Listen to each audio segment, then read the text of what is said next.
Breaking news tonight. The Supreme Court out with this ruling on the Trump administration and passports. They're now saying that the Trump administration can force people to ID themselves on passports based on their sex at birth, meaning male or female would be the only options.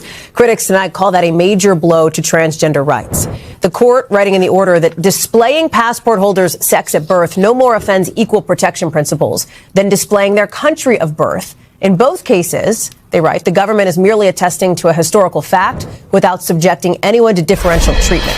Let's bring in Laura Jarrett now. And that felt like it is perhaps at the crux of this idea of whether equal protection rights were violated with the Trump administration's moves. What does it mean in practical terms moving forward for example, transgender people, for people looking to identify themselves on their passport? Yeah, Hallie, this is a super revealing decision for two reasons. One, because as you say, I think it gives a pretty good window into how the conservative majority views trans rights more generally. Even though this is just on a temporary basis and just as it relates to passports, some of the language there I think is pretty frank and strong and gives a pretty candid view. It's also revealing, though, because it now marks yet another example of how this court has decided to treat the Trump administration's... All right, this is huge. The Supreme Court just dealt President Trump a devastating blow in the middle of a government shutdown crisis that's affecting millions of Americans. Trump tried to block a lower court order that would force his administration to fully fund food stamp benefits, SNAP benefits, for November. He appealed to the Supreme Court asking for an emergency stay, and the Supreme Court said no, just flat out declined to intervene, which means Trump's administration has to comply with the lower court order and release $4 billion in SNAP benefits immediately. And Congress from both parties is now demanding that Trump stop playing political games with food assistance for vulnerable families. This is turning into a full-blown constitutional and humanitarian crisis where the courts, Congress, and the White House are all at odds, while millions of Americans are wondering if they're going to get the food assistance they depend on to feed their families. But before we go any further, real quick, let's be honest. You can't really trust mainstream media anymore. That's why we built Pump Politics, to bring you real stories, real context, and no corporate spin. If you want to stay ahead of the headlines, join our free newsletter. We'll send the news straight to your inbox every day. Just click the link in the description to join. And if you just want to support what we're doing, join us, be part of the community that actually cares about the truth. All right, let's get back to the video.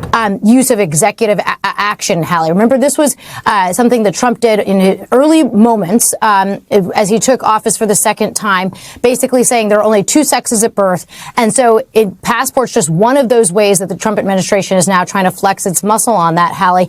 Justice Jackson, Hallie, has a blistering dissent here, writing for the liberal wing of the court, and she kind of encapsulates the real world impact here, Hallie. She says the plaintiffs and the classes of transgender Americans they represent are forced to make a difficult choice that no other Americans face. She says use gender incongruent passports and risk harassment, bodily invasions on the one hand, or avoid all activities like travel, opening a bank account, renting a car, starting a new job that may require a passport, or the other. So she's sort of teeing up what the equal protection argument would be, which is transgender people on this issue face discrimination in a way that nobody else does. Obviously, they did not win the day on this, Hallie. As I say, this is now going to work its way back through the courts. But as of right now, that passport policy is on. And it had been off since June when it was blocked in the lower courts. But as of right now, the Trump administration gets to do this policy as it continues to work its way through. Now, it doesn't mean it won't come back up to the Supreme Court again on the merits, Hallie. But as of right now, the Supreme Court is saying he gets to do this. Laura Jarrett with that late-breaking development tonight. Laura, thank you very much for the analysis and for the breakdown on that. Appreciate it. We thank you for watching, and remember, stay updated on breaking news and top stories on the NBC News app or watch live on our YouTube channel. Let me break down what's happening here, because this is about more than just a court ruling. We're in the middle of a federal government shutdown. Trump and Congress haven't agreed on a funding bill. And during shutdowns, questions arise about what gets paid and what doesn't. SNAP benefits, that's the Supplemental Nutrition Assistance Program, formerly known as food stamps, are supposed to be mandatory spending that continues even during shutdowns. But Trump's administration has been trying to use the shutdown as leverage. They've been suggesting that maybe SNAP benefits won't go out in full, maybe they'll be delayed, maybe they'll be reduced, and that's affecting 42 million Americans who rely on SNAP to buy groceries. We're talking about families with children, elderly people on fixed incomes, disabled individuals, people who literally depend on this assistance to eat. A federal judge looked at what Trump's administration was doing and said, absolutely not. You cannot use food assistance as a political bargaining chip. The judge, Judge John McConnell, issued an order requiring the government to pay out the full $4 billion in SNAP benefits for November with no delays and no reductions. And the judge's language was scathing. He condemned the administration for using SNAP as a political pawn. He said no more delays. He made clear that vulnerable Americans shouldn't have to worry about whether they can feed their families because of political disputes in Washington. That's a powerful ruling, and Trump's team immediately tried to get it overturned. They went to the appeals court first. The appeals court said no, the ruling stands. So then Trump's lawyers went to the Supreme Court, asking for an emergency administrative stay. That's when you ask the Supreme Court to temporarily pause a lower court order while you appeal it. It's an extraordinary request that's only granted when there's a serious question about whether the lower court got it wrong and when there would be irreparable harm from letting the order stand. But the Supreme Court looked at Trump's appeal and declined to intervene. They didn't even issue a written opinion or hold arguments. They just said, no, we're not stopping this order. The administration has to comply. That's a huge rebuke to Trump because Supreme Court emergency relief is Trump's last resort legally. And when even the Supreme Court says no, there's nowhere left to go. The congressional response has been immediate and bipartisan. Democrats are furious and demanding Trump release the funds immediately. But what's significant is that even some Republicans are joining those calls because using food assistance as political leverage is so unpopular and looks so cruel that even Trump's allies in Congress are uncomfortable defending it. Congressional leaders are drafting emergency legislation to guarantee SNAP funding. They're threatening oversight hearings. They're demanding that federal agencies undo any steps taken to block benefits. The political pressure on Trump is enormous, and is coming from all directions: the courts, Congress, advocacy groups, the media, and public opinion. The White House is scrambling to respond. They're trying to claim they were always going to pay the benefits, and the court orders were unnecessary. But that's obviously not true, because if they were planning to pay them anyway, they wouldn't have fought so hard against the court orders. They wouldn't have appealed all the way to the Supreme Court. Their actions proved they were trying to use SNAP as leverage in the shutdown negotiations. And now that the courts have forced their hand and Congress is piling on, they're trying to spin it like they're the good guys who are always going to do the right thing. But nobody's buying that spin. The humanitarian stakes are real. 42 million Americans rely on SNAP benefits. For many of them, it's the difference between eating and going hungry. These are working families who don't earn enough to afford groceries on their own. These are children who need food to grow and develop. These are seniors who've paid into the system their whole lives and now need help in their retirement. When you threaten to cut off or delay their benefits for political reasons, you're playing with people's lives. And the courts recognize that. Congress recognized that. Even some Republicans recognize that. Only Trump's administration seemed willing to use hunger as a negotiating tactic. Let's break down exactly what happened and why this matters. All right, let's dig into the details because this story has layers that reveal a lot about how power works in Washington and what happens when different branches of government clash. First, we need to understand the legal framework around SNAP benefits and government shutdowns. SNAP is what's called mandatory spending. That means it's not subject to annual appropriations battles. The funding is automatic based on eligibility criteria set in law. Even during government shutdowns, when discretionary spending gets cut, mandatory programs like SNAP are supposed to continue. But there's always been some ambiguity about timing and logistics during shutdowns. Can the government delay payments? Can they reduce amounts temporarily? These questions have come up before, but usually get resolved administratively without court intervention. This time was different. As the shutdown dragged on, Trump's administration started making noises about potential problems with SNAP payments. They suggested funding might not be available. They talked about possible delays, and SNAP recipients and advocacy groups started getting worried. Because when you're living paycheck to paycheck or benefit to benefit, even a short delay in food assistance can be catastrophic. You can't feed your kids promises that the money will come eventually. You need it when the benefits are supposed to arrive. So advocacy groups in several states sued the federal government, demanding that SNAP benefits be paid in full and on time regardless of the shutdown. The case landed in front of Judge John McConnell in federal district court, and Judge McConnell was not having any of the administration's arguments. He looked at the law and the facts and concluded that the administration was legally required to pay full SNAP benefits for November, that it couldn't use the shutdown as an excuse to delay or reduce payments, and that vulnerable Americans shouldn't be used as bargaining chips in political disputes. His written order was unusually strong language for a federal judge. He explicitly called out the administration for using SNAP as a political pawn. He said the government's arguments for why it couldn't pay were pretextual and not supported by law, and he ordered immediate compliance with no delays. The administration's response was to appeal immediately. They went to the Circuit Court of Appeals asking for a stay of Judge McConnell's order. A stay would have paused the order while the appeal proceeded, meaning the administration wouldn't have to pay the benefits right away. But the appeals court looked at the case and denied the stay. They said Judge McConnell's reasoning was sound. The law requires SNAP benefits to be paid. The administration has the funds available, and there's no legitimate reason to delay payments. That was another loss for Trump. But his lawyers didn't give up. They took it to the Supreme Court. The Supreme Court filing was an emergency application for administrative stay. These are serious requests that go directly to the individual justice who oversees that circuit and potentially to the full court. The administration argued that forcing them to pay $4 billion in SNAP benefits immediately would cause irreparable harm to the government's finances and set bad precedent about judicial interference and shutdown politics. They wanted the Supreme Court to pause Judge McConnell's order, at least temporarily, while the legal issues got sorted out, but the Supreme Court declined. They didn't even issue an opinion explaining why. They just denied the application. And when the Supreme Court denies emergency relief without comment, that's usually a pretty strong signal. They think the lower court got it right and the requesting party has a weak case. So now Trump's administration is legally required to pay the SNAP benefits with no more legal options to delay. They have to comply with Judge McConnell's order. And if they don't comply, they'll be in contempt of court. That means judges could start imposing sanctions, fines, or even jailing administration officials for contempt. It's an incredibly powerful enforcement mechanism, and it puts the administration in a corner with no way out except to actually pay the benefits they've been trying to avoid paying. The congressional response has been fascinating because it shows rare bipartisan unity on an issue. Democrats immediately seized on this as evidence of Trump's cruelty and disregard for vulnerable Americans. They're holding press conferences, they're issuing statements, they're drafting legislation to guarantee SNAP funding going forward, and they're demanding oversight hearings to figure out why the administration was trying to withhold benefits in the first place. But more importantly, some Republicans are joining them. Not the hardcore Trump loyalists, but the swing district Republicans and senators from states with large SNAP populations, because defending Trump's decision to withhold food assistance is political suicide. Even Trump's base includes plenty of SNAP recipients. Rural America depends heavily on food assistance, so Republicans in competitive districts cannot afford to be seen as siding with Trump against hungry families. The specific congressional demands are worth noting.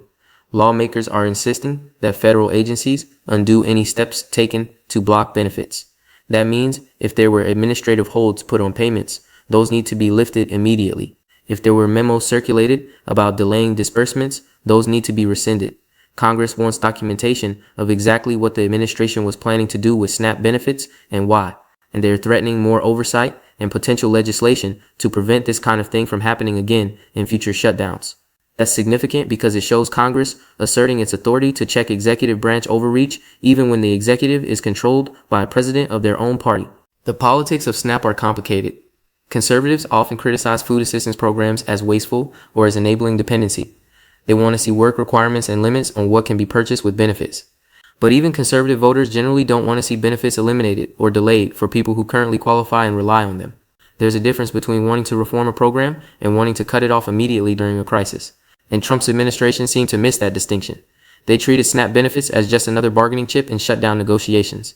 But SNAP recipients aren't abstract policy concepts. They're real people in Trump's base and in swing voters' communities. And when you threaten their ability to buy groceries, you create a political backlash that crosses party lines. The shutdown context makes all of this more complicated. Government shutdowns are inherently chaotic. Lots of federal functions get disrupted. Federal employees go without paychecks. Services get delayed. And there's always political blame games about who caused the shutdown and who's responsible for ending it. Trump has historically been willing to let shutdowns drag on to get leverage in negotiations. He believes his base will stick with him even when federal workers are hurting. But the SNAP issue is different because it affects such a large vulnerable population so directly. You can't just tell 42 million Americans to wait while political leaders work out their differences. Those people need to eat now. And judges recognize that urgency even if Trump's political team didn't. The legal precedent being set here is also significant. Federal judges are explicitly saying that courts can and will intervene to protect vulnerable populations from political gamesmanship. That even during shutdowns and political crises, there are some things the executive branch simply cannot do. That mandatory spending programs must be funded regardless of political disputes. This precedent strengthens future legal challenges to similar executive branch tactics, and it shows that Trump's administration can't just ignore court orders or appeal endlessly to delay compliance. The judiciary is drawing lines and enforcing them, and the Supreme Court's refusal to bail Trump out sends a clear message that these lines will be respected. The advocacy groups that brought this lawsuit deserve credit for forcing the issue. They could have hoped the administration would do the right thing eventually, but they didn't trust that. They went to court immediately and demanded enforcement of legal obligations. That aggressive legal strategy paid off, and it shows other advocacy groups that courts are willing to intervene quickly when vulnerable populations are threatened. This case will be studied and cited in future litigation challenging government actions that harm people who depend on federal programs. Okay, let's break down what this actually means going forward, because this court ruling and congressional response have real consequences beyond just November SNAP benefits. First, the immediate practical impact. Trump's administration has to release $4 billion in SNAP benefits for November. That money has to go out to 42 million recipients. The logistics of that are complicated given the shutdown chaos, but it has to happen. If the administration delays or tries to find ways around the court order, they'll face contempt proceedings. So the benefits will go out. That's a short-term win for SNAP recipients and a short-term loss for Trump's negotiating leverage. Second, the precedent for future shutdowns. This ruling establishes that courts will protect mandatory spending programs even during political battles over government funding. Future administrations will know they can't use SNAP or similar programs as leverage because judges will intervene. That's good for program stability and bad for presidents who want maximum negotiating leverage during budget crises. The balance of power shifts slightly toward protecting existing entitlements over using them as bargaining chips. Third, the political fallout heading into 2026. Democrats now have a clear narrative. Trump tried to take food away from 42 million Americans to win a political fight. That's devastating campaign material. And Republicans in competitive districts are vulnerable if they defended Trump's position. We could see attack ads featuring hungry families and court rulings against Trump.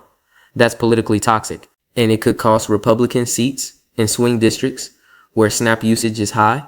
Fourth, congressional assertiveness. By demanding immediate action and threatening oversight, Congress is reasserting authority that's been dormant. For too long, presidents of both parties have expanded executive power while Congress deferred. But this SNAP fight shows Congress can push back effectively when there's bipartisan unity. That could embolden future congressional action to check executive overreach on other issues. Fifth, Trump's political standing. Taking another Supreme Court loss on top of everything else damages Trump's image as a winner who always gets his way. His supporters are told he's playing 4D chess and outsmarting everyone. But when the Supreme Court repeatedly rules against him, that narrative gets harder to maintain. And when his tactics hurt his own voters, even the base starts questioning his judgment. Now let's talk about what you should watch for in the coming days and weeks. First, compliance. Does Trump's administration actually pay out the SNAP benefits on schedule? Or do they find ways to delay or complicate the process? Full compliance would signal accepting judicial authority. Continued resistance would signal contempt for court orders and potentially trigger enforcement actions. Second, shutdown resolution. Does this SNAP fight create pressure to end the shutdown? If Republicans are getting heat from constituents over SNAP delays, they might pressure Trump to compromise on a funding bill. Watch whether the political dynamics shift now that courts have removed SNAP from the negotiating table. Third, congressional hearings. Democrats will probably hold oversight hearings about why the administration tried to withhold benefits. Those hearings could reveal embarrassing internal discussions or documents. Watch what comes out of congressional investigations into the decision-making process. Fourth, similar legal challenges. Advocacy groups might file additional lawsuits challenging other administration actions during the shutdown. This SNAP victory emboldens future litigation and shows courts are willing to intervene. Watch for a wave of new legal challenges based on this precedent. Fifth, Trump's attacks on judges. He's probably going to lash out at Judge McConnell and criticize the court system for ruling against him. Watch whether those attacks resonate with his base or whether even his supporters think judges were right to protect SNAP benefits. Sixth, Republican positioning. How do individual Republicans handle this issue? Do they defend Trump's actions or distance themselves? The responses will tell you who's worried about political consequences and who's still all in on Trump, regardless of cost. The institutional lesson here is important. Multiple branches of government checking presidential power simultaneously is rare but powerful. You have federal judges issuing and enforcing orders. You have Congress demanding action and threatening oversight. You have public pressure building. And you have the Supreme Court refusing to bail out the president. That's the system working as designed. But it only works when institutions are willing to actually exercise their authority rather than deferring to presidential power. This case shows that at least on certain issues, like food assistance for vulnerable populations, courts and Congress will stand up to executive overreach. The humanitarian stakes remain the most important element.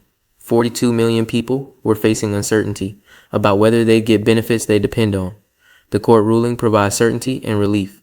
Those families can buy groceries, children can eat, seniors can afford food. That's what this is really about. Underneath all the legal and political analysis, real people's ability to feed themselves and their families. And the courts recognize that shouldn't be up for negotiation. The broader implications for executive power are significant. This case demonstrates that there are limits to what presidents can do, even during crises and shutdowns, that certain obligations, especially to vulnerable populations, cannot be ignored or delayed for political advantage, and that courts will enforce those limits quickly and decisively when necessary.